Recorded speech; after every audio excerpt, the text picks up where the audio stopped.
this is a good question. He needs to be kind.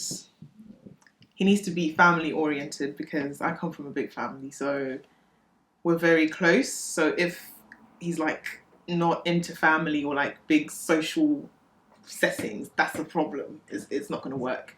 He needs to be an extrovert like myself. He needs to be generous. I don't want a stingy man. let's give out the yeses. He needs to be ambitious because a lot of men, not all men, but a lot of men can be lazy, especially Zimbabwean men. No offense. The woman will be the one looking after the guy, and I don't want to be that type of lady. So ambitious, spontaneous, goal-oriented, just someone who loves life and is willing to try new things with me, and someone who wants a family, a big family, and someone who is loyal, please. Loyalty is not that hard. If you don't want to be loyal, don't get into a relationship. It's that easy. And someone who is honest. That's what I'm looking for. For her to have a pair of tits, maybe? I'm joking. No, I just want them to be normal. Do you know what I mean? I feel like there's so much change that's happening in the world right now, apart from the fact that the world is fucked as we sit here.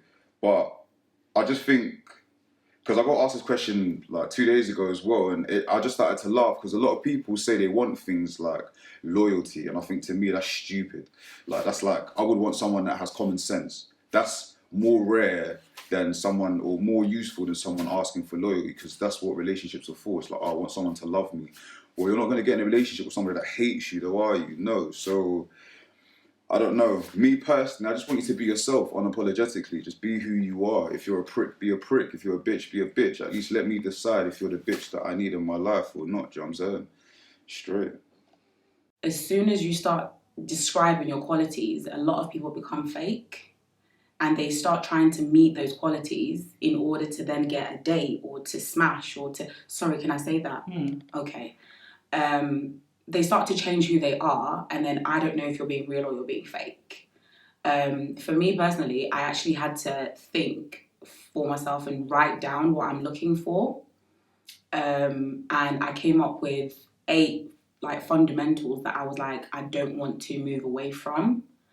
Some of them I will share because it's just part of the question, but someone who is patient and someone who's very family orientated. If you aren't a family person, I don't think we'll vibe like that. If I have a problem with you, I want to be able to go to your family and be like, we need to talk about this, and I need you to do the same. I can't have someone come into my mum and be like, hi Nancy, you know, I need that respect, you know. I need you to know that that's my mum and that's also your mum, so a level of respect. So a man who's family orientated, a man who's patient, because I have my trying times, you know, and someone who's very understanding.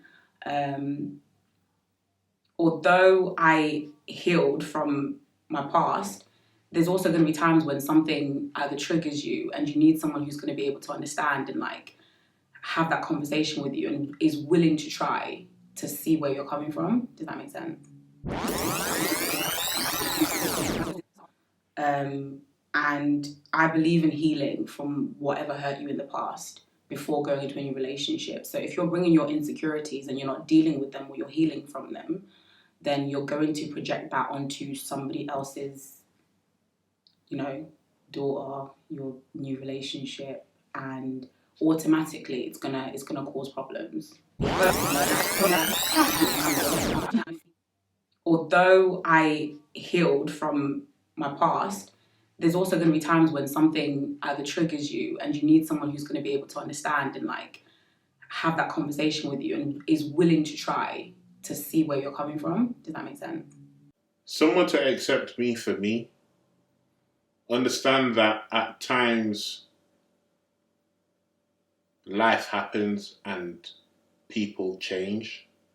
The top one.